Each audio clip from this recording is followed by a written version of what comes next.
Suka komentari masalah Lesti dan Bilar, Nikita Mirzani sindir Lita Gading pansos. Nikita Mirzani menyindir Lita Gading yang kerap mengomentari masalah Lesti Kejora dan Rizky Bilar.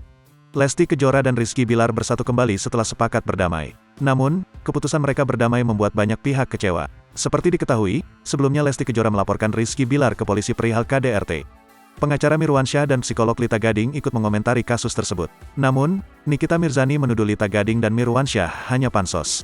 Bagaimana isi sindiran Nikita Mirzani? Ngapain lagi pada sorak-sorak kesel? Ada lawyer gila pansos ngomongnya ngelantur, ujar Nikita Mirzani, dilansir lambe_danu_official 99 Rabu, tanggal 19 Oktober tahun 2022. Ada lagi psikolog apa tuh pria terpanas dia balikan pula, ujarnya. Kemudian Lita Gading dan Mirwansyah disindir oleh Nikita Mirzani. Aduh yang gak makin tambah gila. Edun udah nggak punya harga diri, ujar Nikita Mirzani. Ia heran Lita Gading dan Mirwansyah punya gelar tapi pansos. Padahal udah punya gelar lawyer psikolog, semua pengen pansos kenapa lu pusing, jelasnya. Padahal menurut Nikita Mirzani kalau Lesti Kejora dan Rizky Bilar sudah bersatu.